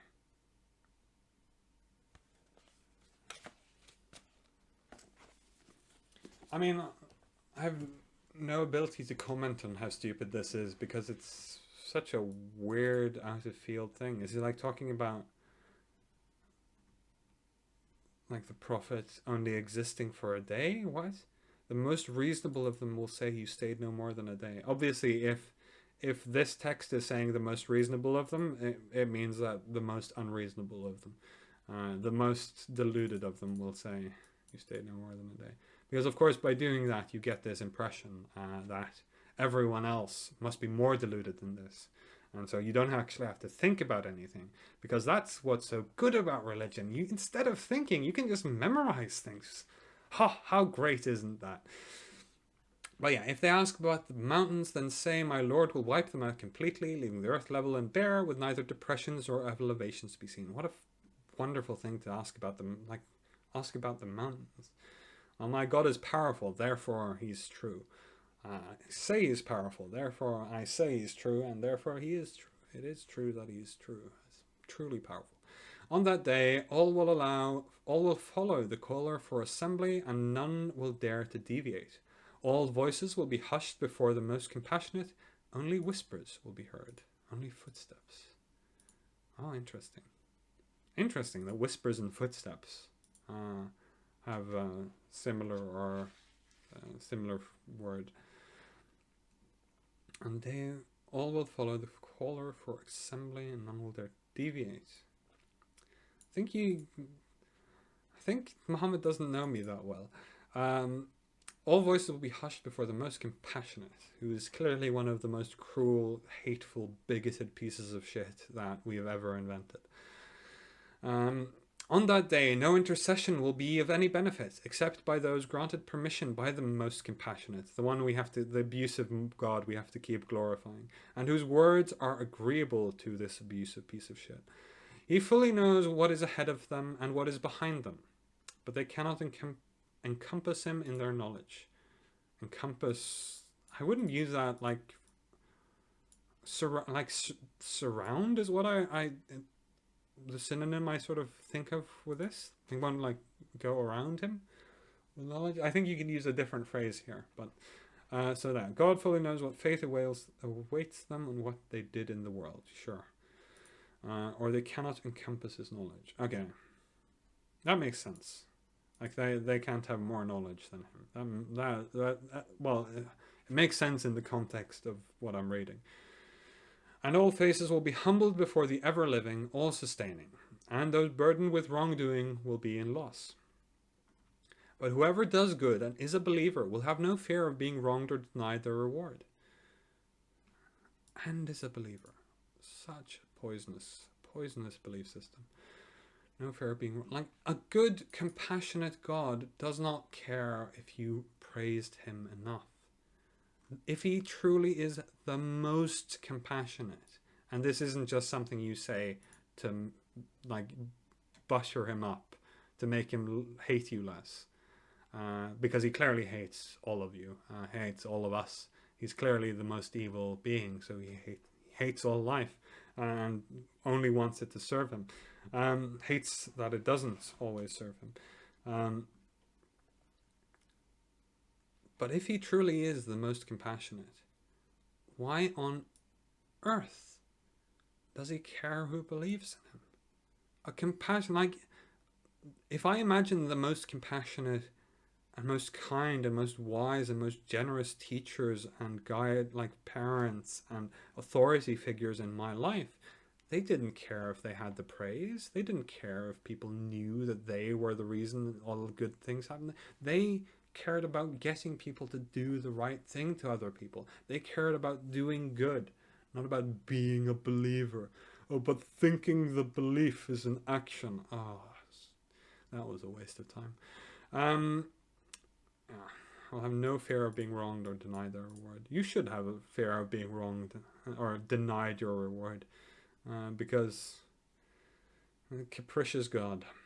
And so we have sent it down as an Arabic Quran and varied the warnings in it, so that perhaps they will shun evil or may cause them to be mindful.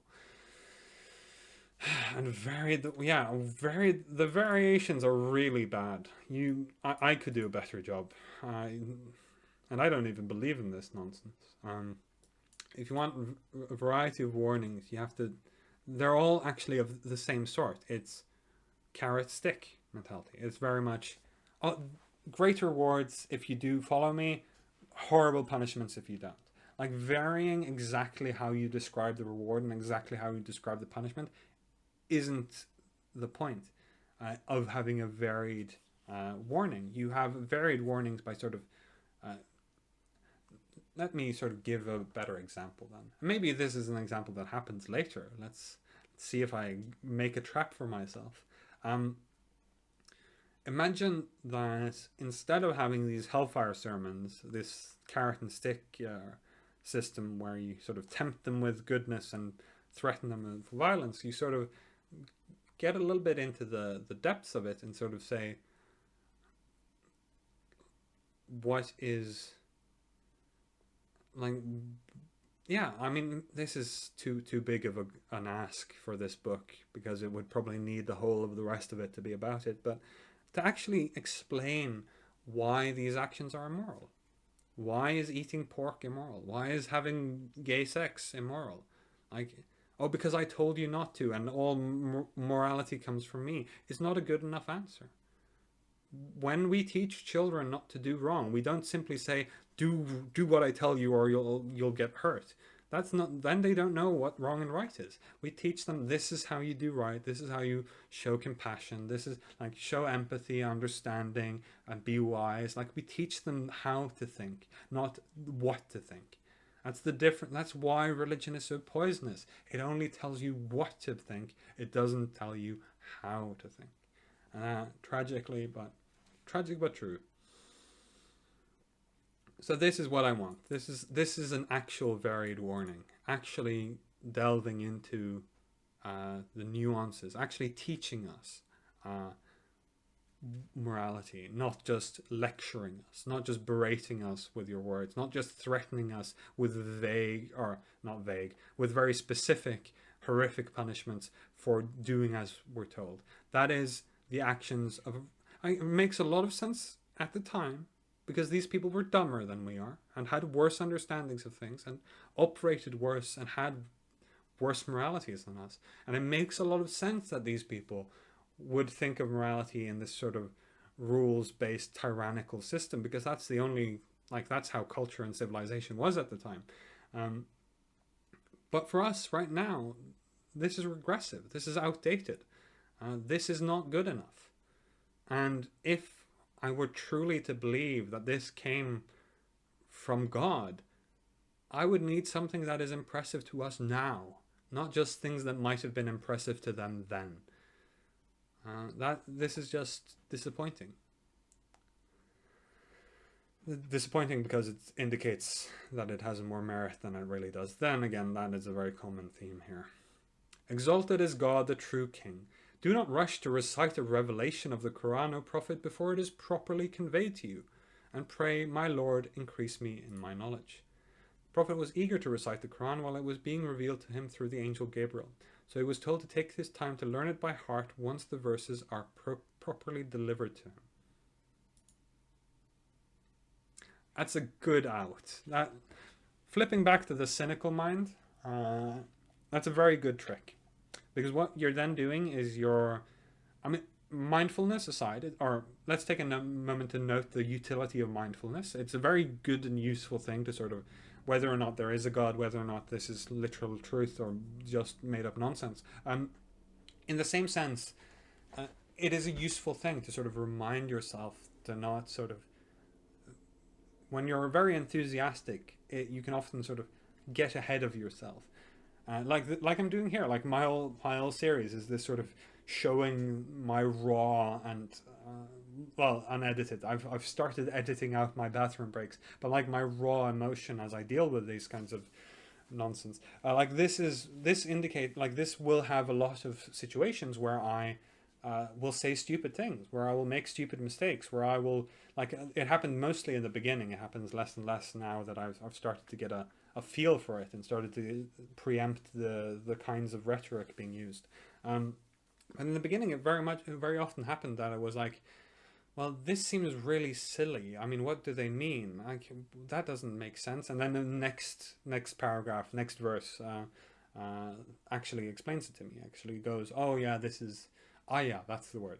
Uh, the next ayah tells me this is explains and justifies it. So in this sense, you can interpret this very nicely as an admin and a sort of an attempt to prevent this kind of rushing to conclusions. But let's engage the cynic in us. And the cynic in us says that, of course, he would have said that because somebody caught him out in a contradiction.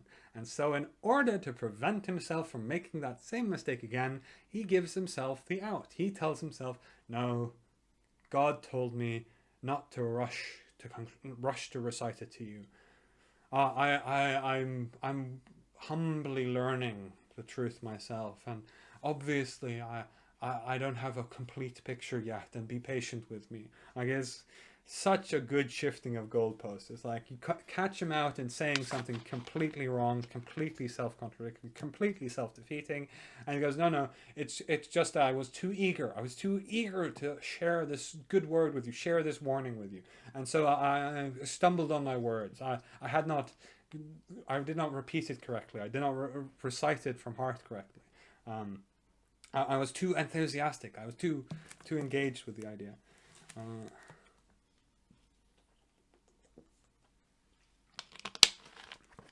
So that's what I think happened, at least. And indeed, we once made a covenant with Adam, but he forgot. these accidental phrasings, these accidentally hilarious phrasings, I love it. But he forgot. And so we did not find determination in him. And remember when we said to the angels, prostrate before Adam, so they all did, but not Iblis, who refused arrogantly. I want to take a note here. I'm trying to avoid responding to comments in general, just for my own sanity, and also because there are hundreds in every video. Mostly leaving it up to you guys to argue amongst yourselves about whatever nonsense you want to argue about. I'll give you an opportunity to yell at me at some point later.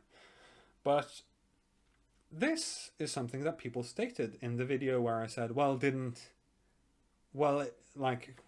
there's an argument being had that God made us fallible humans so that we had the capacity to disobey him, whereas the angels were made perfect and made perfectly to follow God's word. Here we said to the angels, prostrate before Adam, but so they all did, but not Iblis. Because what the responses to me was that actually Iblis wasn't an angel, he was a jinn. So they all did, but not Iblis. Talking about the angels prostrating themselves and everyone except Iblis, who refused arrogantly.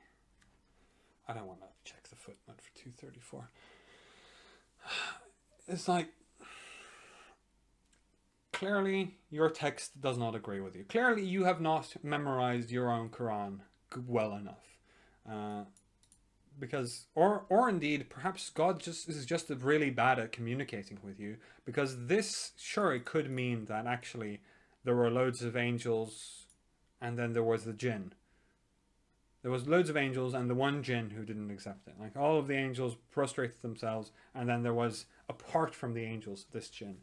But in the context, Iblis is an angel. Iblis is one of the angels, and therefore Iblis proves that the angels could have refused. Maybe that would have made them into jinn. Maybe then they become something else. Maybe you have different categories for the things that are true followers of God and the people who rebel against God, or the divine beings who rebel against God. But that still proves my point. Even the angels had the capacity to reject God, and they didn't. And why then create us with all this sin? You only needed the one, only needed this. You only needed a host of angels and this one being to go, I don't follow you, I don't agree with you, and you've proven that everyone else had the free choice to do what they wanted. But no, and also, of course, it's very arrogant to refuse God's, to refuse to bow to whatever God tells you to bow to. So we cautioned, O Adam, this is surely an enemy to you and your wife. So do not let him drive you both out of paradise, for you, O Adam, would then suffer hardship. Here it is guaranteed you will never go hungry or unclothed, nor will you ever suffer from thirst or the sun's heat.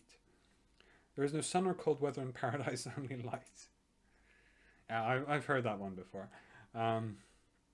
I've rejected that one, or been upset by that one before. But Satan whispered to him, the enemy whispered to him, saying, O Adam, shall I show you the tree of immortality and the kingdom that does not fade away?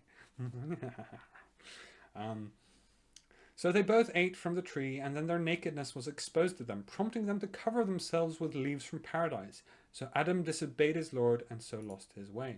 Unlike the Bible, Genesis 3, the Quran does not blame Eve for Adam's fall for the garden. Yeah, but also unlike the Bible, it says the tree of immortality and not the tree of knowledge of good and evil. The Bible actually explains what happened, and like what happened to the minds and how they reacted, and what was the sort of, and this is why I like it as a sort of metaphor. Like it was probably one of the sort of proto-scientific, like how you engage people with sort of, oh, we realize that what's different from humans and other animals is the size of our skulls, and this gives us and also our capacity for ethical reasoning, like a knowledge of good and evil. This is this is our difference. This is how we distinguish ourselves from the rest of creation, from the rest of the Garden of the Eden. And so it makes logical sense in the context. Here we have eating from the tree of immortality and showing a kingdom that does not fade away. And what happened was they realized they were exposed. They realized they were naked. They didn't live forever, unless Adam and Eve are still out there somewhere. But they did end up but for some reason it just makes no logical sense. Unlike the story in Genesis, which kind of weirdly makes sense if it's sort of a pseudo metaphorical narrative about like proto philosophy. I mean, I want to call it like proto science, but it's not really. It's sort of natural philosophy, like early natural philosophy. That's what it's called. And it's sort of this, unlike the story in Genesis, this doesn't have that element that makes it sort of makes sense as a story and makes sense as a statement of knowledge. Then his Lord chose for him for his grace. Then his Lord chose him for his grace, accepted his repentance, and guided him rightly. God said, "Descend both of you from here together, with Satan as enemies to each other. When guidance comes to you from me, whoever follows my guidance will neither go astray in this life nor suffer in the next." Neither go astray in this life. Whoever follows my guidance will not, like, this is a tautology. Like, be clear here. This, from the context, like, I'm trying to sort of twist it in my mind, be like, well, actually, there are people who are very convinced that they were following his guidance, who we all agree were clearly very much astray. Begins with I and ends with S twice. But in this context, like, in understanding what is being said here, this is just a tautology. It's just because the idea of God being the right path, this path of God, this interpretation of God, like necessarily being always the right path, then not following his guidance is the same as going astray. It's an unnecessary statement given the nonsensical tautologies we have already suffered in this life, in this reading. But whoever turns away from my reminder will certainly have a miserable life. Honestly, my life has gotten better since I started turning away from your reminder. The reminder is, yeah, I got that. Well, then we will raise them up blind on the day of judgment. Look forward to it. Yeah, because of all of the light, I would prefer the blindness instead of all of this pale, crushing light forever and ever. They will cry, "My Lord, why have you raised me up blind, although I used to see?" God, why am I blind? Yeah, maybe I will say, God, why am I blind? I'm sort of, yeah. God will respond. It is it is so. Just as our revelations came to you and you neglected them, so today you are neglected. No, that's that's not neglect. Neglect is when you don't get like attention. You don't get special privileges. Not when somebody specifically, like somebody torturing you, somebody taking things away from you. That's not neglect. That's not how neglect works. Neglect works by passive. Neglect is a passive sin, whereas torment and blinding people is an active sin. And of course, I have the capacity of judging God for sinning because I have a brain. This is how we reward whoever transgresses and does not believe in the revelations of their Lord. And the punishment of the hereafter is far more severe and more lasting. Listen to my threats. Whoever transgresses and does not believe in the revelations. Jesus. Yeah, he was also a nonsense person. Is it not clear to them how many peoples we destroyed before them, whose ruins they still pass by? Surely in this are signs of People of sound judgment. Okay, sure. I'm definitely telling the truth. Like, whenever you hear this in the modern world, you think, "Oh, this person is clearly lying to me." I'm obviously telling the truth. This book constantly does this. Anyone who has to tell you I'm telling the truth, anyone who spends so much time insisting that it all, you would have only, like, you would follow me if you had, if you were wise, if you had good judgment. Anyone who says that doesn't have any reasons for their belief, doesn't have any justification, and just is relying on rhetorically dirty tricks. This is nothing more than a dirty trick by a sophist retard. He's probably not a retard, actually. Let's be, well, he's probably schizophrenic, but sophistry doesn't necessarily gel well with that kind of stupidity.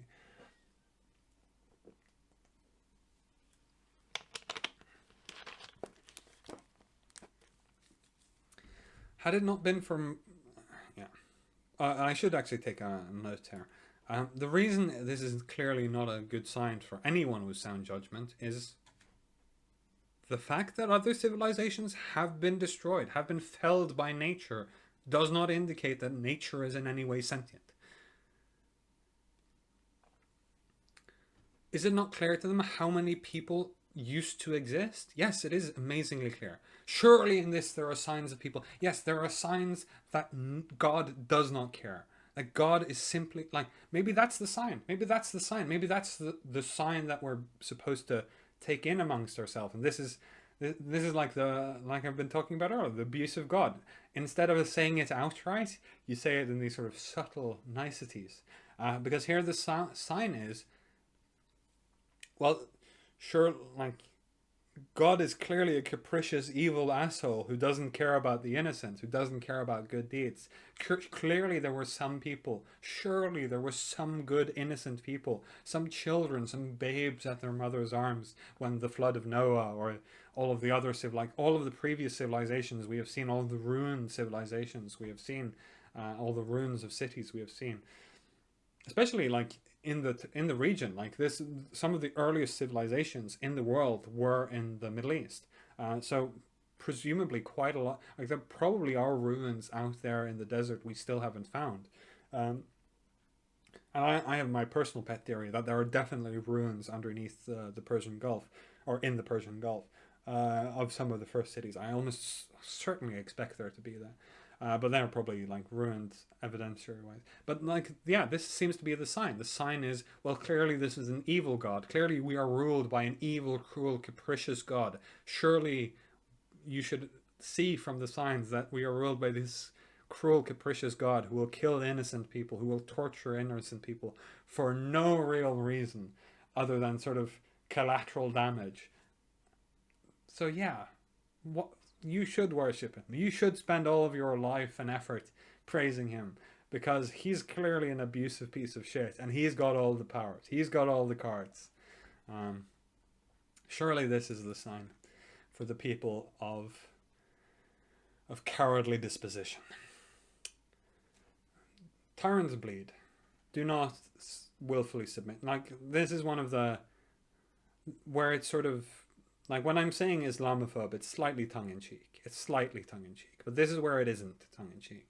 When I'm saying Islamophobe, like, I mean, literally, of course, like, I'm afraid of Islam as a religion. I'm afraid of all religions. Not surprising. So, yeah, literally in the sense. But Islamophobe is usually used sort of a pejorative, as a person who hates Muslims, as a Muslimophobe. I've heard a sort of iteration on it. And usually this isn't true. I like people. People are fine. People are sometimes stupid. Most of the time, actually, people are stupid, and most of the time they are aggravating, but also most of the time they're fun and interesting and enjoyable and have ideas I haven't had before. Most of the time people are fine. This is one of those instances where I actually think, no, actually, I do look down on people of religion, but Muslims specifically. And it is specifically for these kinds of mentalities, being when God is clearly evil, and prostrating ourselves before. The idea that God owns us and therefore, like, we are his slaves, we are his possessions, we should prostrate ourselves, we should do as he tells us, we should supplicate ourselves, prostrate ourselves, make ourselves into his willful servants. This is when I go, oh, actually, you're worse than me.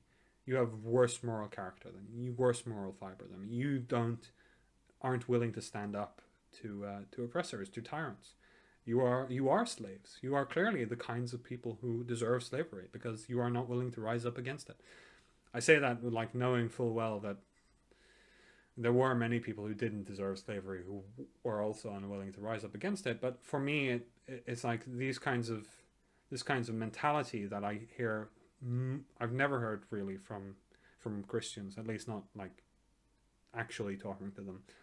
But I do hear, like, only heard this from Muslims, constantly heard it from Muslims. The idea being that we should prostrate ourselves and supplicate ourselves and make ourselves lesser for God. And that is honestly lesser. That is honestly less, yeah, honestly disappointing. Tragic and disappointing. Let's see. Where were we? Now I kind of lost my sense. Yeah, had it not been, surely, did I read? Did I skip it? What was it? Did I just go on a massive tangent? I probably just went on a massive tangent. But yeah, the idea of supplicating yourself before an abusive God is something that, like, if God is this tyrant that you have described to me through this holy book, then every good and moral person should rebel against it. Morality does not come from whoever has the power. Might does not make right. And that's the difference. And that's why I look down on Muslims. This is why Islamophobe is a correct statement. Because actually I do despise and look down on, think less of, people who think that might makes right. Whether that be everything I've read in the Quran so far, or whether that be like the Book of Job, these are morally inferior positions. And the people who hold these beliefs are morally inferior to me.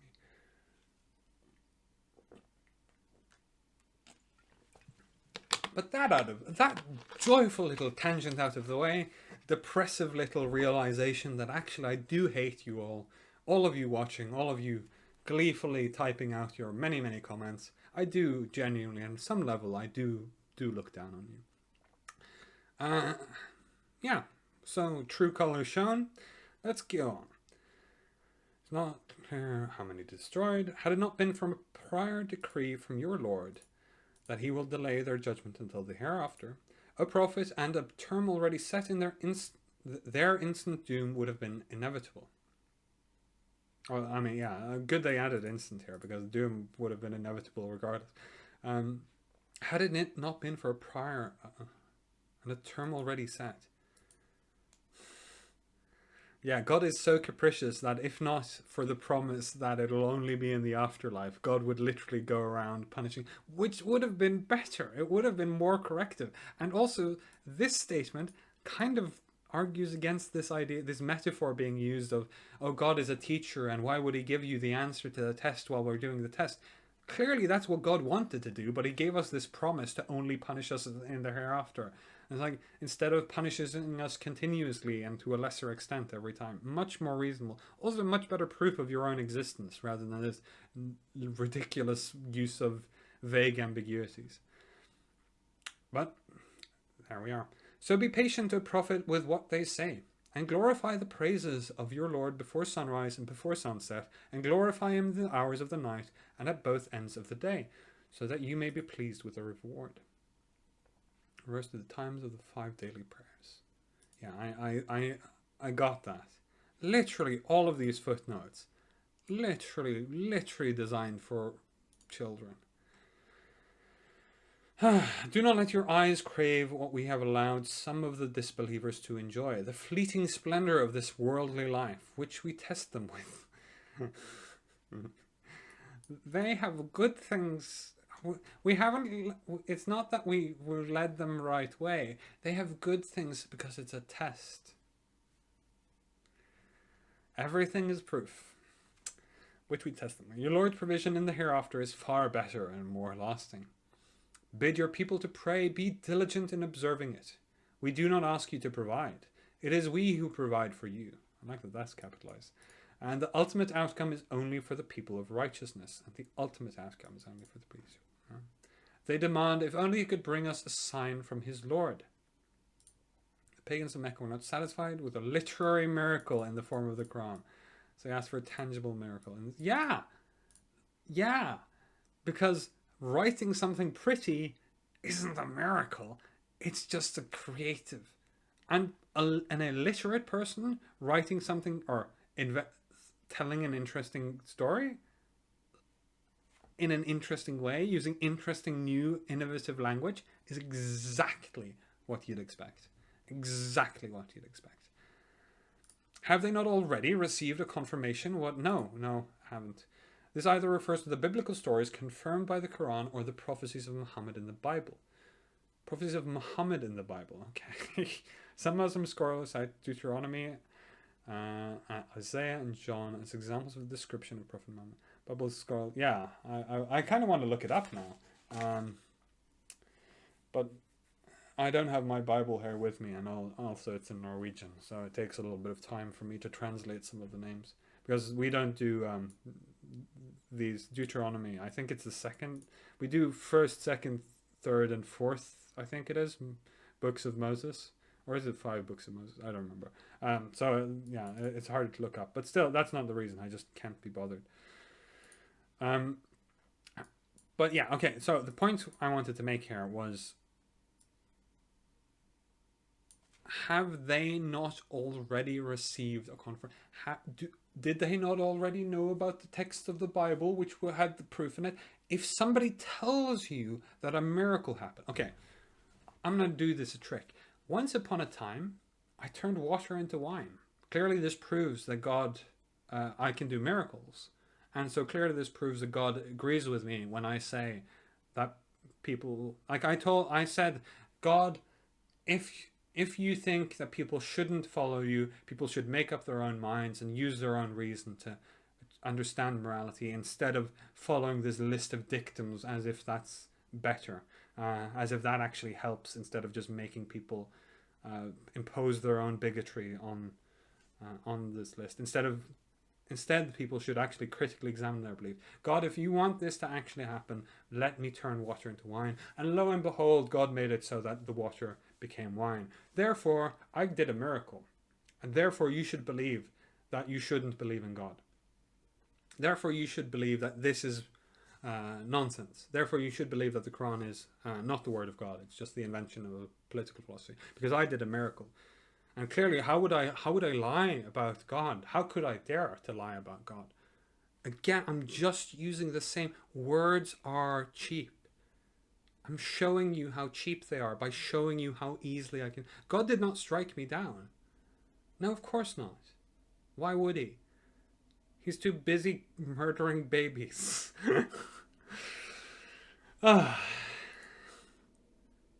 Had we destroyed them with a torment before this prophet came, they would have surely argued, our Lord, if only you had sent us a messenger, we would have followed your revelations before being humiliated and put to shame. This is a cool rhetorical trick because, of course, this is reasonable, right? It's what you would expect is like, oh, why are you punishing me? So, like, if you punish somebody and you haven't like told them the rules, then you go like, why did you punish me? I didn't even know the rules. And then if you say send them a messenger and they say, well, actually, I don't think your rules make any sense, and then you punish them, and it makes much more sense. So it's saying, sure, it's giving you it's called the fallacy. It's called a false dichotomy. Fallacies, by the way, are great rhetorical devices. If you really want to own people in argument, go for fallacies. Fallacies are for tricking people into believing. And this is one of those great examples of using a fallacy for tricking people into thinking your position is much more logical than it really is. And what it does is it's showing you like, the position is, well, either he did this or he did this. Either he showed us, gave us a messenger and then punished us if we didn't follow the messenger, or he punished us without giving us the messenger. These are not the two options. The degrees of punishment are on a spectrum. If a teacher, one of the things I reacted to when I moved to Norway was that a lot of people here have a lot of fear of tests. And I always reasoned it was because they never had any tests. They had very rarely had tests, so the only times they had tests, it was very important, and they make a big deal and they stress so much out. Living in England, I had a test every week. I had a maths test literally every Friday. Every Friday we had a maths test. So for me, tests was just work tasks where you were supposed to be quiet, or where everyone else actually understood that you were supposed to be quiet. Like individual tests, like something for me personally to work on. An excuse for me not to talk to people while working. But so from in this context, like the reason I'm bringing this up is because they always felt that these negative scores was a punishment, and it felt like it's sort of a harsh punishment.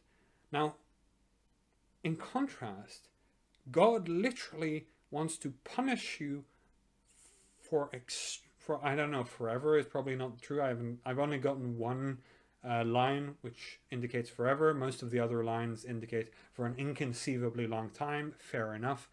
God literally punishes with drinking scalding water for not following him, and being destroyed utterly, having our societies and civilizations utterly destroyed for not following it properly. There's a point before that. You don't have to go, either I don't punish you at all, or I destroy everything you've ever held dear. There's a middle ground here. God can come down and like say, look, you did bad. You're gonna feel bad. You deserve to feel bad. It's not gonna last forever. Good luck next time. That's a valid punishment. You don't have to go to two extremes. You don't have to present this ridiculous false dichotomy.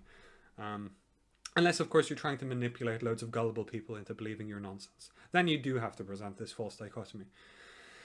Okay, how do we just... Destroy them, torment... Yeah. Say to them, O prophet, each of us is waiting, so keep waiting. You will soon know who is on the straight path and is rightly guided. Say, each is waiting, so keep waiting. You will say to them, each of us is waiting, so keep waiting. You will soon know who is on the straight path and who is rightly guided. I'm sure you all believe that. Tragically. We started going longer again, but that's more fun for me. More interesting for me. Less stressful. I started giving myself weird schedules and stuff. Speaking of weird schedules, this is an hour after I traditionally post these videos, so I'm probably actually going to post it for tomorrow. I'm probably going to do every other day. I think that's going to be it. Yeah, I think I'm going to do Quran readings every other day, because then I won't get burnout, I won't get overly annoyed, and I'll always... I mean, I'm reading this the same, or the day after I did the other one, but if I do that, I can create a little bit of a backlog. And maybe I'll start posting them every day once we get to the short ones. Maybe I'll do something else when we get to the short ones. I don't know. Don't care. Haven't planned it that much. But whatever I do, I'm sure you'll keep hate watching me as I keep hate reading the Quran. And see you there.